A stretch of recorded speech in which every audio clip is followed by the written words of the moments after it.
Olá, queridos amigos do Grupo Espírita André Luiz, pelos quais temos tanto carinho, já nos conhecemos há tanto tempo e é uma alegria estar aqui com vocês para essa palestra, para esse estudo de hoje.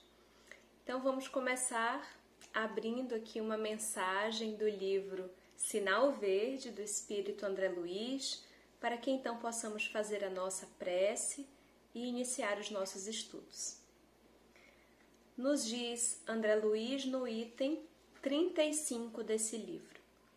Indagações no cotidiano. Você acredita na vitória do bem sem que nos disponhamos a trabalhar para isso? Admite você a sua capacidade de errar a fim de aprender ou acaso se julga infalível? Se estamos positivamente ao lado do bem, que estaremos aguardando para cooperar em benefício dos outros? Nas horas de crise, você se coloca no lugar da pessoa em dificuldade? E se a criatura enganada pela sombra fosse um de nós? Se você diz que não perdoa a quem lhe ofende, porventura crê que amanhã não precisará do perdão de alguém? Você está ajudando a extinguir os males do caminho ou está agravando esses males com atitudes ou palavras importunas? Irritação ou amargura, algum dia terão rendido paz ou felicidade para você? Que mais lhe atrai na convivência com o próximo? A carranca negativa ou o sorriso de animação? Que importa o julgamento menos feliz dos outros a seu respeito, se você traz a consciência tranquila? É possível que determinados companheiros nos incomodem presentemente. No entanto, será que temos vivido até agora sem incomodar a ninguém? Você acredita que alguém pode achar a felicidade admitindo-se infeliz? Realmente muito oportunas essas indagações do Espírito André Luiz pela mediunidade de Chico Xavier. Vamos agora, queridos amigos, fechar os nossos olhos, elevar os nossos pensamentos em conjunto a Deus nosso Pai, a Jesus nosso irmão, a todos os benfeitores espirituais que trabalham incessantemente no Grupo Espírita André Luiz, assim como no movimento espírita, assim como também, Senhor, em toda a seara do Mestre Jesus, do bem aqui na terra, a serviço da religião cósmica do amor e da sabedoria. Que cada um de nós possa nesse instante emanar através dos pensamentos e dos sentimentos elevados paz, esperança, amor, caridade, que possamos entregar ao mundo que convulsiona diante de tanta dor, de tantas aflições, de tanta saudade. Que possamos ser aqueles, Senhor, que ofertam à humanidade nesse instante, que ofertam aos hospitais, às famílias, a todos os nossos irmãos em processo de desenlace, onde quer que se encontrem, um pouco de alívio, um pouco de consolo, um pouco de esperança. Pai nosso que estás nos céus, santificado seja o vosso nome. Venha a nós o vosso reino. Seja feita a vossa vontade, assim na terra como nos céus. O pão nosso de cada dia nos dai hoje. Perdoai as nossas ofensas, assim como nós perdoamos a quem nos tem ofendido. e não nos deixeis cair em tentação, mas livrai-nos, Senhor, de todo o mal. Que assim seja, graças a Deus. Sendo assim, queridos amigos, hoje nós separamos algumas coisas aqui para o nosso estudo do Evangelho, tanto do Novo Testamento, quanto do Evangelho segundo o Espiritismo, quanto do Livro dos Espíritos. Algumas coisas que especialmente estava hoje precisando ler, precisando meditar, receber e por que não compartilhar dessa mesma medicação, dessa mesma necessidade aqui com vocês também. Então nós vamos começar com a leitura das bem-aventuranças que estão no capítulo 5 do Evangelho de Mateus. Sabemos que as bem-aventuranças, pelo menos conforme as anotações do Evangelho, foram recebidas pelo nosso Mestre Jesus durante o seu Sermão do Monte. Mas não foram apenas as bem-aventuranças que foram recebidas durante esse discurso do Mestre no Sermão do Monte. O Sermão do Monte, que permeia extensamente o capítulo 5 e se estende ainda um pouco mais, traz inúmeras falas importantes do Mestre Jesus, algumas de um cunho até um pouco mais rígido, um pouco mais enérgico, algumas de cunho mais consolador, algumas orientações aos seus discípulos, e alguns dos estudiosos do Evangelho tiveram a oportunidade de levantar como possibilidade que esse discurso, especialmente as bem-aventuranças, provavelmente não tenham sido ditos, proferidos por Jesus apenas em um momento. Possivelmente foi algo que ele repetiu algumas vezes, se não exatamente com as mesmas palavras, mas com o mesmo teor, com o mesmo sentido. E exatamente por isso é que os discípulos, alguns deles ao menos, tiveram a possibilidade de guardar ali nos escaninhos da alma, nos arquivos mnemônicos, essas palavras que têm uma profundidade, que até hoje falam tão fortemente aos nossos corações. Imagina aquela época em que eram muito mais novidade, muito mais diferentes do que possivelmente hoje, em que nós já escutamos isso repetidas vezes, já falamos em direitos humanos, já falamos em fraternidade, já falamos em valores de humildade, valores caritativos de uma forma mais comum, especialmente na nossa cultura. Mas é importante lembrar que nem sempre nós tivemos culturalmente na sociedade como valores esses que são trazidos aqui no Sermão do Monte e esses que são trazidos aqui nas bem-aventuranças. Nós sabemos, no Evangelho segundo o Espiritismo consta essa informação, mas aqueles que são jovens há um pouco mais de tempo devem lembrar que houve uma época em que nós considerávamos culturalmente, socialmente como valoroso aquele que enfrentasse, aquele que duelasse, aquele que, por exemplo, se rebaixasse, aquele que não aceitasse a briga, era considerado um covarde e não alguém corajoso por não ofender, corajoso por não duelar, corajoso por não devolver a ofensa, corajoso por não atacar o seu irmão. Então é importante a gente ter essa noção desses aspectos contextuais, porque hoje parece tão corriqueiro, hoje mesmo pessoas que não estão, outro dia mesmo eu estava lendo alguns artigos científicos da minha área e eu estava achando tão interessante, porque um autor que não é um autor religioso, é até uma figura do mundo, uma figura de certa forma materialista, mas ele trazia no texto dois valores humanos como valores centrais para a transformação de um mundo mais justo, onde impere a equidade, a justiça social, aquela igualdade que considera as diferenças. E esses valores que esse autor trazia eram exatamente a fraternidade e a solidariedade.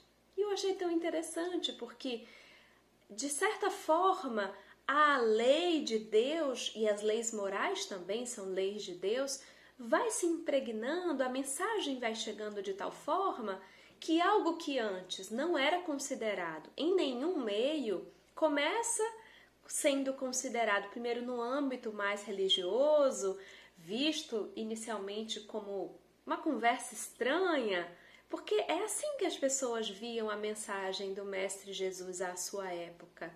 Um derrotado, um carpinteiro, como que está aí falando em perdoar, em amar os inimigos?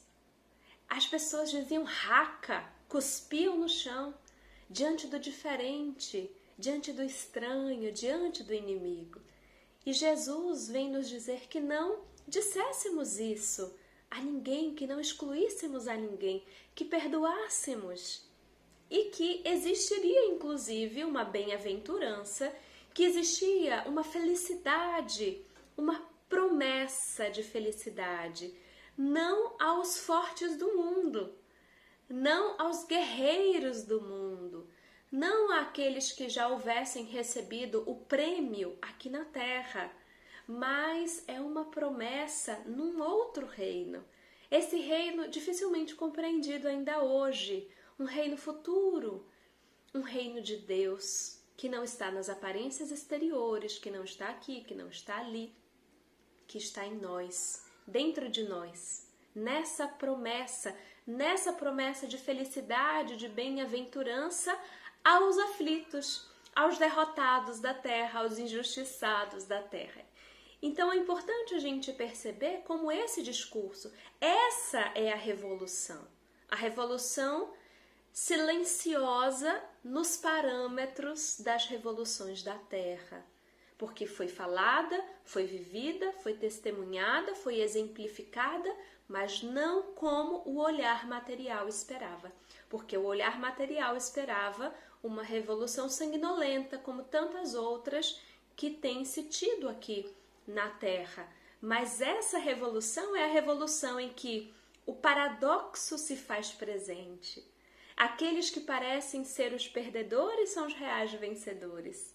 Jesus parecia um perdedor na cruz, mas quando ele retorna no momento da ressurreição, ele vem confirmar que tudo aquilo que ele anunciou, que tudo aquilo que ele disse era verdade, mas que não era na terra, não era nesse parâmetro material, mas num outro paradigma, o paradigma do espírito, da realidade imortal. E assim acontece ainda hoje. Parece que estamos perdendo, parece que somos fracos quando defendemos os excluídos, quando não somos os vencedores, quando não temos, as pessoas se queixam, inclusive, nossa, como uma mensagem tão grandiosa como a doutrina espírita pode ainda não ter alcançado toda a humanidade. Mais uma vez, a mensagem do bem, a mensagem do respeito, a mensagem que nos traz notícias da nossa condição como espíritos, que responde às questões existenciais e filosóficas sempre existentes, quem sou, o que estou fazendo aqui, para onde irei, qual é o meu propósito na vida, parece ainda escondida, parece ainda perdedora, mas porque a mensagem ainda é a mesma e o propósito da mensagem ainda é o mesmo. É ir se espraiando silenciosamente nesses meandros da sociedade, e então nos surpreendemos com esse mesmo pensamento, com esses mesmos valores que ontem não eram considerados como valores, que ontem não eram valorizados, não eram considerados e que começam a aparecer até mesmo nos ambientes materialistas, mesmo que não se fale em espiritualidade, mas se for realmente a intenção verdadeira da solidariedade, da fraternidade, do respeito, da busca por justiça social, é isso que importa. Porque nós poderemos falar, como talvez muitos de nós religiosos, em outras existências A gente já fala em Deus há muito tempo. Já falamos em Jesus há muito tempo, mas também já cometemos atrocidades falando em Deus e falando em Jesus. Então não basta que falemos em imortalidade da alma. Não basta que falemos em reencarnação. A proposta é que nos modifiquemos. É que testemunhemos o impacto disso nas nossas vidas.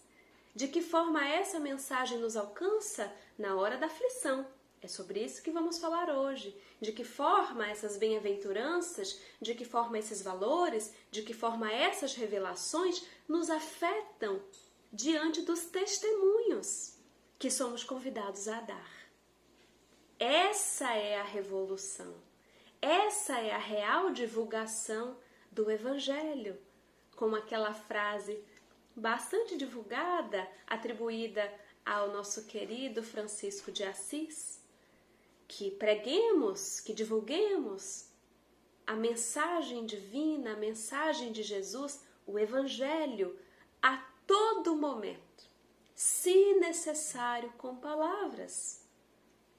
Então nós vamos ler aqui as bem-aventuranças e depois nós vamos para o capítulo 5 sobre os aflitos, bem-aventurados os aflitos do Evangelho segundo o Espiritismo. Vendo as turbas, subiu ao monte. Após assentar-se, aproximaram-se dele os seus discípulos e, abrindo a sua boca, os ensinava, dizendo: Bem-aventurados os pobres em espírito, porque deles é o reino dos céus. Bem-aventurados os aflitos, porque eles serão consolados. Bem-aventurados os mansos, porque eles herdarão a terra. Bem-aventurados os que têm fome e sede de justiça, porque eles serão saciados. Bem-aventurados os misericordiosos, porque eles receberão misericórdia. Bem-aventurados os limpos de coração, porque eles verão a Deus. Bem-aventurados os pacificadores, porque eles serão chamados filhos de Deus. Bem-aventurados os perseguidos por causa da justiça, porque deles é o reino dos céus. Bem-aventurados sois vós, quando vos injuriarem e perseguirem, e mentindo, disserem todo o mal contra vós, por causa de mim. Alegrai-vos e regozijai-vos, porque é grande a vossa recompensa nos céus, pois assim perseguiram os profetas anteriores a vós.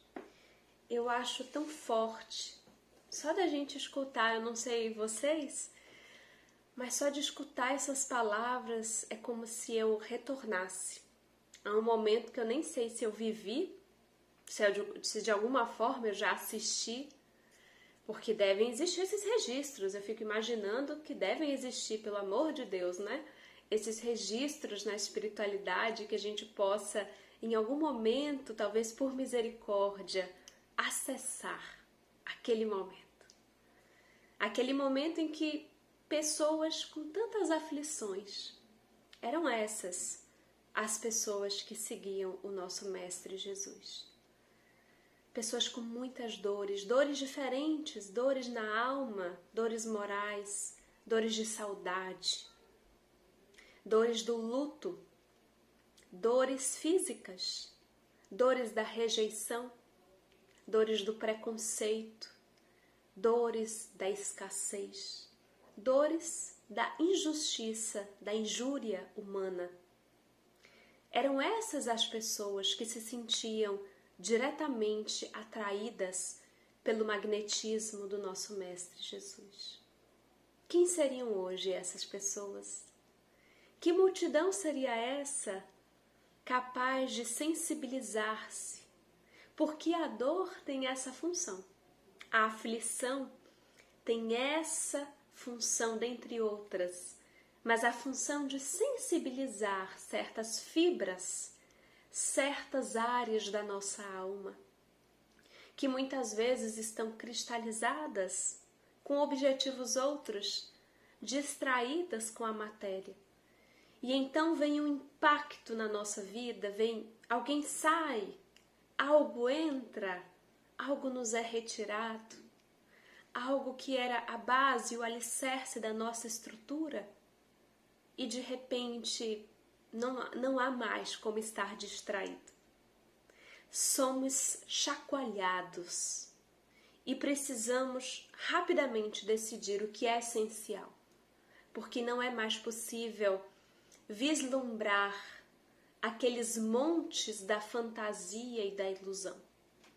A dor tem esse aspecto de mostrar o que é essencial, o que importa. Então você está lá se queixando de um monte de coisa, como se aquilo tirasse a sua felicidade. Como se aquelas aflições, aquelas queixas, fossem o motivo da sua tristeza, da sua angústia, do seu estresse, da sua raiva. E aí a vida te apresenta uma aflição real, mais impactante. De repente aquela pessoa da qual você tanto se queixava, aquela pessoa que tirava sua paz, é convidada a retornar, a regressar à espiritualidade. E nesse momento, você sente falta daquilo que reclamava. Isso, para cada pessoa, pode se apresentar de uma forma tão diferente. Às vezes, essas aflições vêm até com as perdas materiais, daquele emprego, daquele trabalho que você tanto se queixava. Aquele trabalho que parecia ser também o problema da sua vida.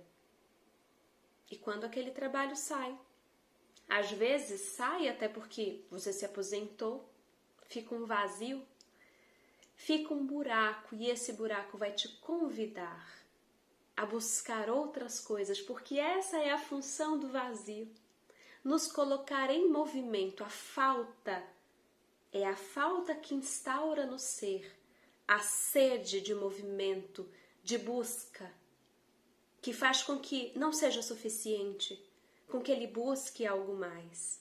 E enquanto ele buscar esse algo mais apenas na matéria, porque não há problema em buscar alguma satisfação na vida material, nós estamos aqui na vida material provisoriamente. A questão, o impasse para o ser espiritual é quando apenas buscamos nos locupletar nessa vida material.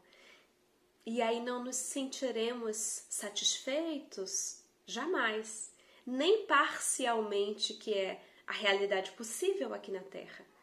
Porque é como se o buraco só aumentasse, é como se a sede só aumentasse.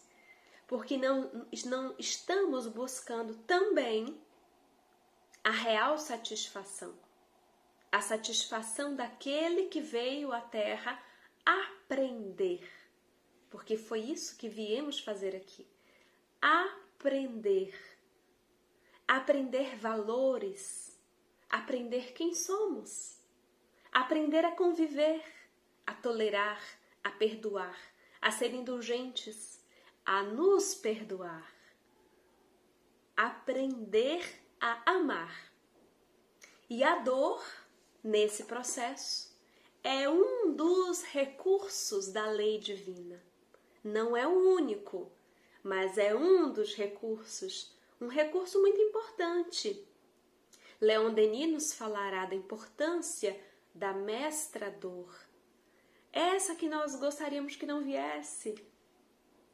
Essa que parece mais aquela professora que quando entra na sala a gente fala, meu Deus do céu, lá vem ela. Mas, apesar da rigidez, apesar das aulas que a gente não pode nem olhar para o lado porque ela está ali, apesar de ser uma professora que pede de nós o que temos e o que não temos, depois que ela passa, que o ano termina e que somos aprovados na matéria, lá na frente, quando estamos distantes o suficiente da experiência para melhor avaliar, possivelmente, se você já teve essa professora, ela foi marcante na sua vida. Possivelmente é aquela professora que você diz assim, olha, se não fosse ela, eu não teria aprendido da mesma forma, porque ela era exigente, ela era enérgica, ela cobrava, mas ela ensinava bem. Ela dava as suas lições como ninguém. Ela exigiu muito de mim, mais do que eu sabia que tinha para ofertar. Assim acontece com a professora dor, que adentra a nossa vida quando achamos que ela não foi chamada, mas foi chamada. E que vem nos convocar a crescer, a aprender, a ofertar, desenvolver aspectos morais, sensibilidade inclusive diante da dor do outro, porque quando estamos vivenciando uma dor, quando, por exemplo, é uma dor do luto, é uma dor da saudade, e uma outra pessoa fala desse tipo de dor, a gente sente como se fosse na gente, porque, em verdade, também estamos experimentando aquela dor. Algumas vezes pessoas já me disseram, nossa, tal pessoa que eu conheço está passando por isso, e eu sei como dói. E sabe mesmo. Tem algumas coisas que no meu trabalho profissional eu escuto sobre dores, sobre aflições diversas há muitos anos. E muitas dessas dores nós sabemos que se um profissional da área de saúde precisar escutar, precisar vivenciar todas as dores para poder escutar essas dores, ninguém nunca estará pronto. Mas é fato que quando nós passamos certas dores, alguns aspectos da nossa alma se abrem para escutar e para acolher de forma diferente. A gente pode exercitar a empatia e devemos. Esse esforço por nos colocar no lugar do outro, do ângulo do outro. Isso nos engrandece, nos ajuda a trabalhar não apenas o nosso ponto de vista, mas expandir o nosso olhar para a perspectiva de compreensão e de sentimento do outro. Mas algumas experiências parecem tão distantes. Então, por exemplo, eu me compadeço e busco empatizar com uma pessoa que mora no sertão, eu que também sou nordestina, e me compadece alguém que mora no extremo sertão e que demore muito tempo para ter água, que precise caminhar quilômetros para encher um balde de água, que não é nem uma água tão límpida, e aquela água vai precisar durar muito tempo. Por mais que eu faça esse exercício, nessa existência ao menos, eu não tenho referências na minha memória dessa experiência. Então, eu acho que eu estou me deslocando para o lugar dessa pessoa. Eu acho que eu estou me esforçando muito para entender do ângulo dessa pessoa, o que é essa experiência. Mas eu não sei plenamente. Porque eu não passei nada parecido, ou melhor, até passar algo parecido. E eu me recordo que quando eu passei uma experiência muito distante dessa, mas que me deu, digamos assim, 1/10 ou 1/20 de vislumbre do que seja isso. Eu estava morando aqui em São Gonçalo já mais ou menos uns 5 anos atrás, ou 6 anos atrás, e então faltou água, e eu fiquei 20 dias sem água, meu esposo estava fora, estava viajando, e o meu pai, que tinha uma doença degenerativa, ele já desencarnou, ele estava com uma viagem marcada já para ficar comigo, na minha casa, durante 20 dias.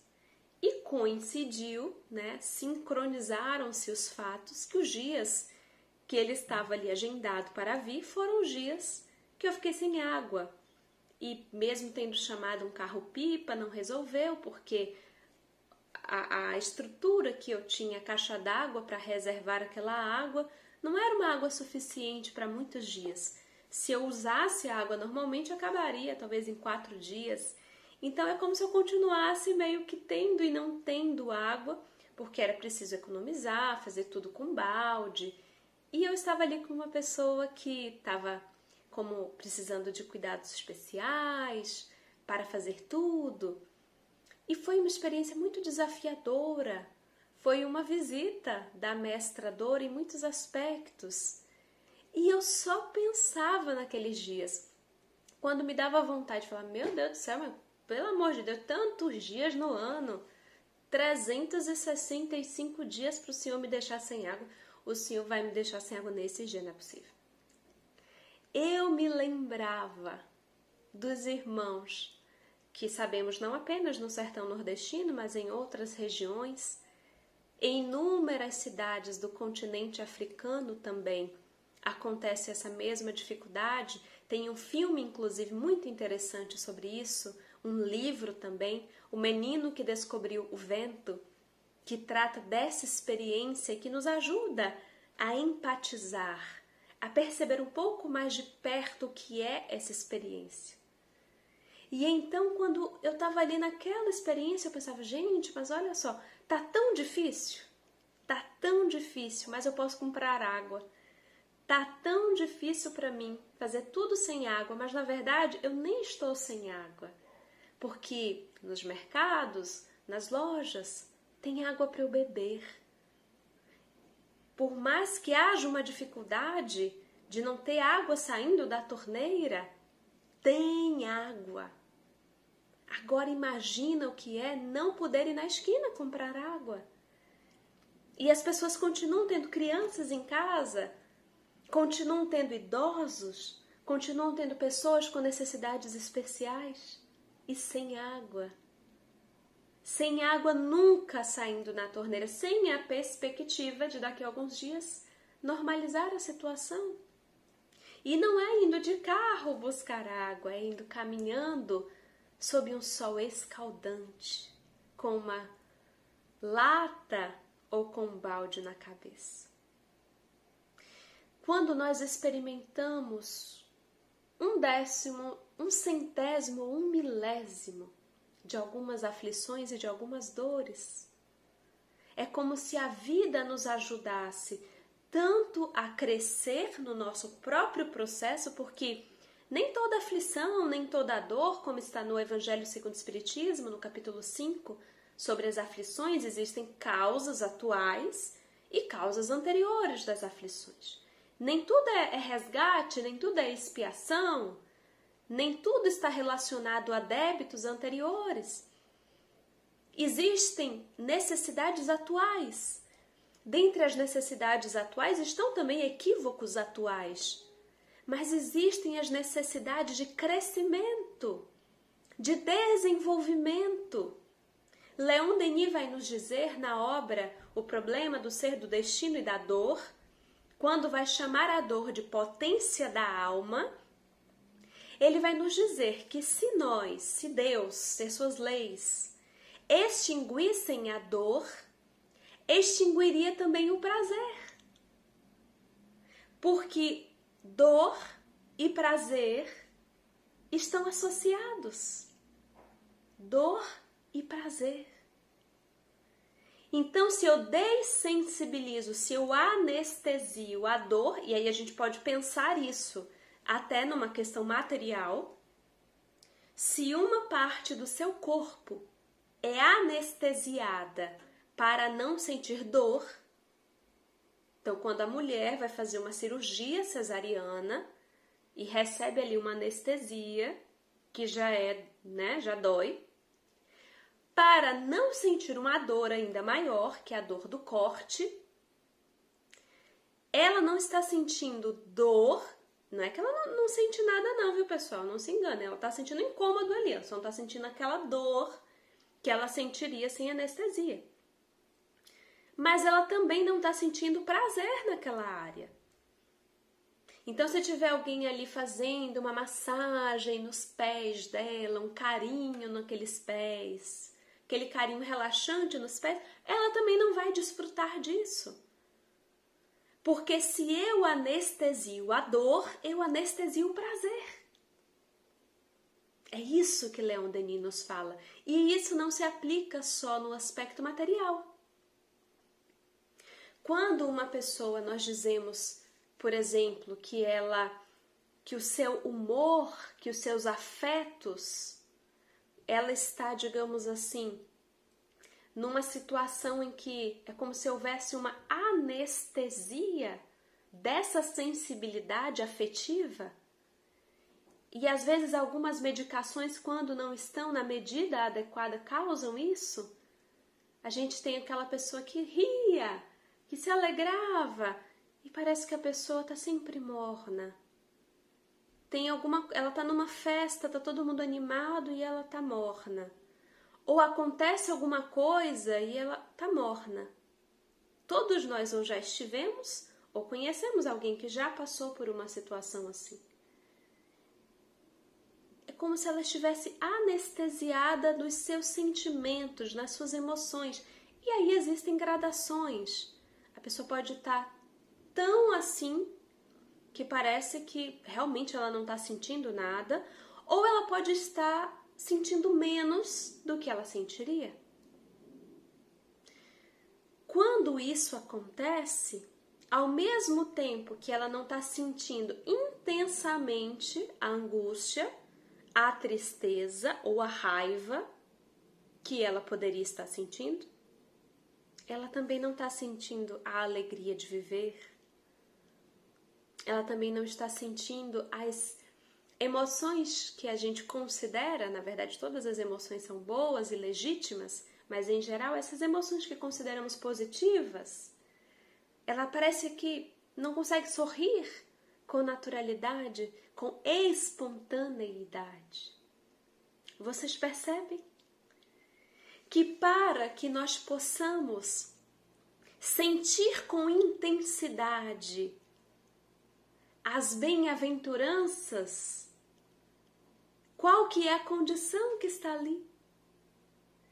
Experimentar também das aflições. Para que possamos sentir o consolo com intensidade, precisamos experimentar também a visita das dores.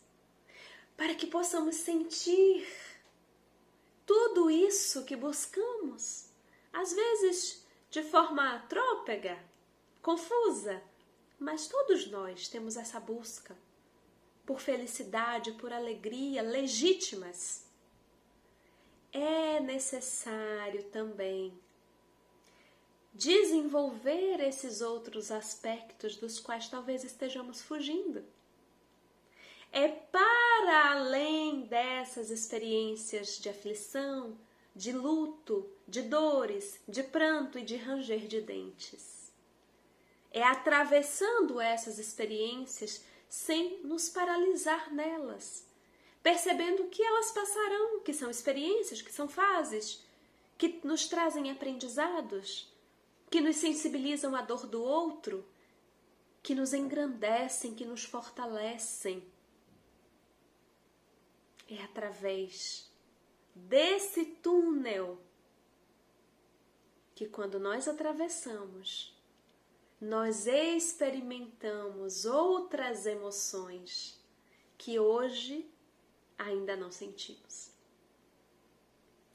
Para que houvesse, diz Emmanuel, em uma de suas obras, que eu não recordo agora exatamente qual é, mas ele diz isso. Para que Jesus pudesse chegar ao domingo da ressurreição, foi necessária a sexta-feira do Calvário. Muitos de nós fogem do Cristo crucificado. Algumas pessoas não suportam nem olhar essa cena em filmes, em quadros, em pinturas, em imagens. porque em verdade fugimos da dor e das aflições. Mas é através das dores, das aflições, não buscando a dor, mas permitindo que ela faça o seu papel quando adentrar as nossas vidas. Porque mesmo que queiramos fugir da dor, chega um momento que não há opção. Chega um momento que é o momento do testemunho, o momento de atravessar o vale da sombra e da morte, que pode ser simbólica ou pode ser literal. Mas todos nós, e isso não é motivo de alarde, de desespero, de profecia terrorista, é uma realidade do plano em que vivemos, todos nós. Teremos algum momento na vida de testemunho. Joana de Ângeles nos diz que não estamos encarnados num parque de diversões.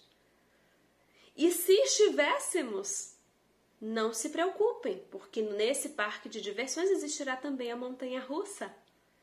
Aquele momento em que somos colocados de cabeça para baixo.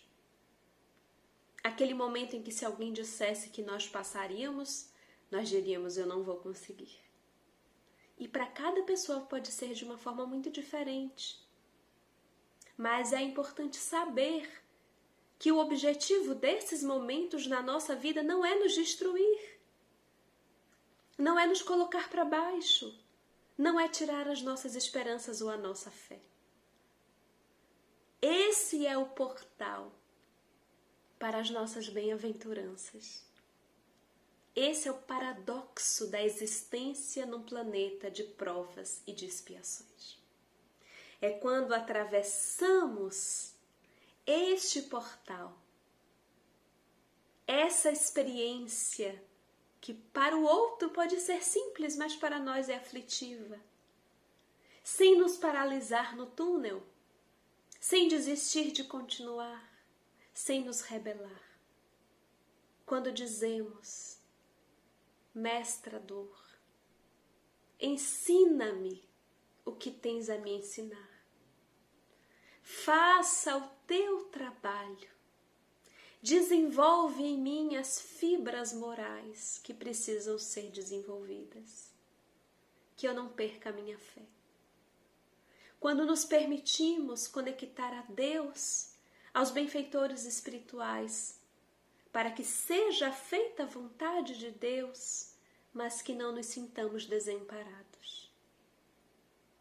Porque junto a mim tu estás. Então, ainda, como diz o Salmo, que eu atravesse o vale da sombra e da morte, não temerei, porque junto a mim tu estás.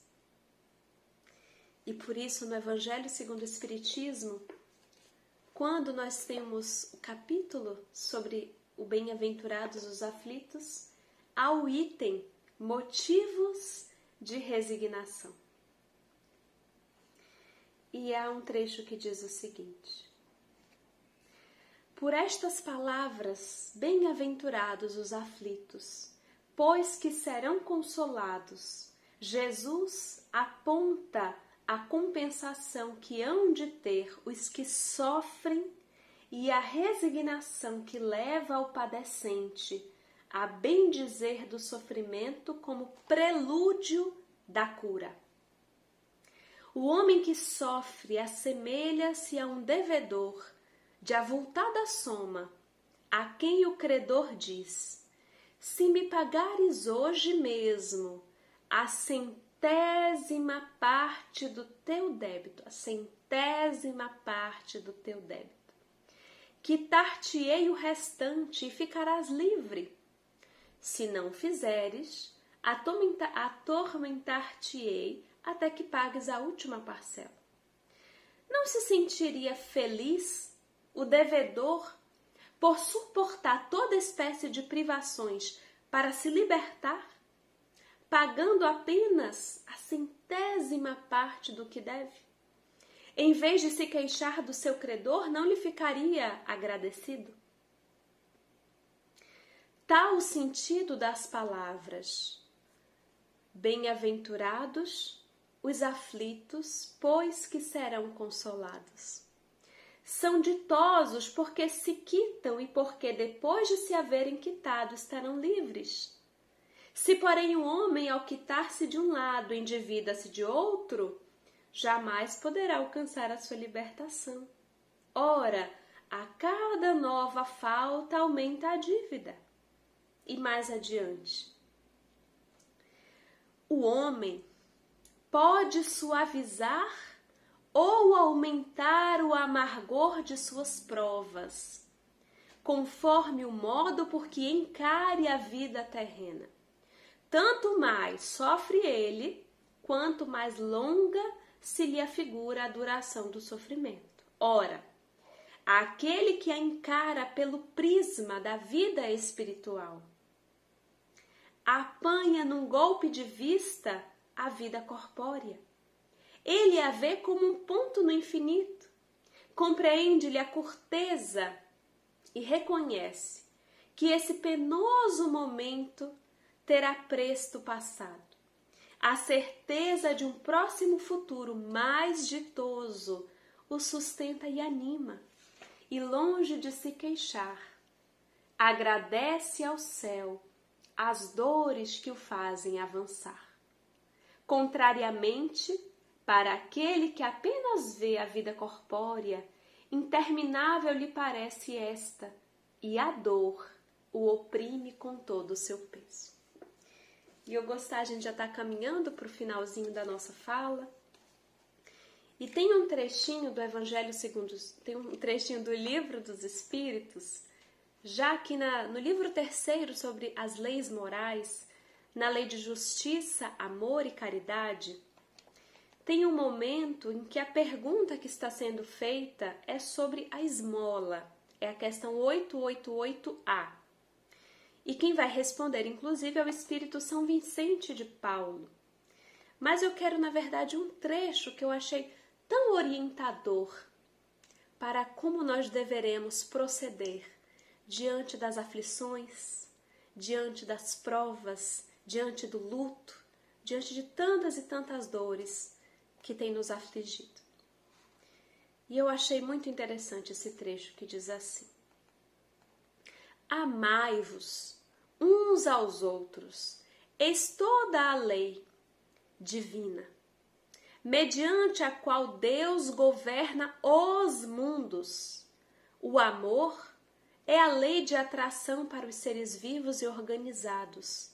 A atração é a lei de amor para a matéria inorgânica. Não ouvideis jamais, e aqui vem a lição, a grande lição.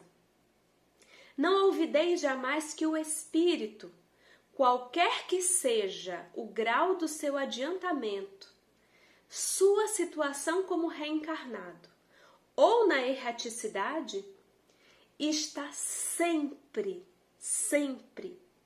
colocado entre um superior que o guia e aperfeiçoa e um inferior, para o qual tem que cumprir esses mesmos deveres. Todo ser na erraticidade ou reencarnado, no grau espiritual em que esteja, pela lei de Deus, pela lei de amor, pela lei de solidariedade, todos nós estamos colocados entre um superior que nos eleva, que nos auxilia, e um inferior, para o qual temos o mesmo papel. Olha que coisa linda isso. Sede, pois, caridosos, não somente dessa caridade que vos faz tirar do bolso o óbolo que dás friamente a quem vos ousa pedi-lo, mas da que vos leve ao encontro das misérias ocultas. Sede indulgentes com os defeitos de vossos semelhantes, em vez de desprezardes os ignorantes e os viciados. Instruí-os e moralizai-os. Sede brandos e benevolentes para com tudo o que vos seja inferior. mesmo para com os seres mais ínfimos da criação, e tereis obedecido à lei de Deus. Assim acontecem também, meus amigos, com as nossas aflições. Estamos colocados entre seres superiores a nós, que nos consolam, que nos esclarecem, que nos ajudam diante das nossas dores, das nossas aflições.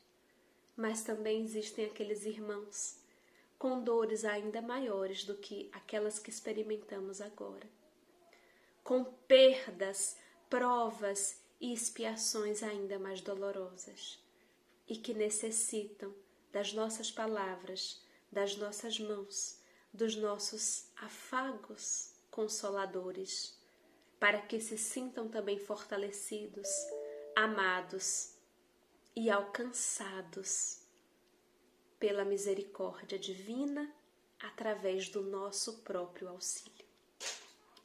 Sendo assim, queridos amigos, gostaríamos agora de elevar os nossos pensamentos juntos a Deus, de vibrar em conjunto por todos esses irmãos, porque sabemos que as dores são tantos os corações que choram nesse instante na terra. Talvez aqui entre nós estejam alguns desses corações. E nenhum de nós está em regime de exceção, sabemos. Mas se temos um pouquinho mais de condição emocional nesse instante, para ser aqueles que doam, seremos também consolados.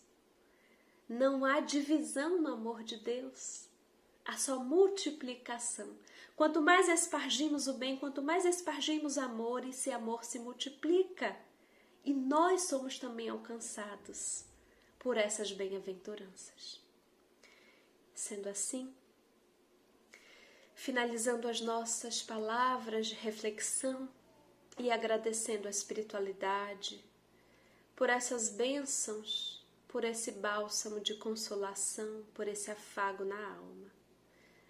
Gostaríamos de agradecer utilizando-nos de algumas palavras de Maria Dolores. Agradeço, Senhor, quando me dizes não, as súplicas indébitas que faço através da oração. Muitas daquelas dádivas que peço, estima, concessão, posse, prazer, em meu caso talvez fossem espinhos na senda que me destes a percorrer. Existem privilégios que desejo reclamando-te o sim, que se me florescessem na existência seriam desvantagens contra mim. Não me escutes as exigências loucas, faze-me perceber que alcançarei além do necessário, se cumprir o meu dever. Agradeço, meu Deus, quando me dizes não, com o teu amor. E sempre que te rogue o que não deva, não me atendas, Senhor. Que assim seja. Graças a Deus. Um grande abraço, meus amigos. Que bom estar aqui com vocês. Que o nosso Mestre Jesus nos abençoe a todos nas nossas necessidades. Que assim seja.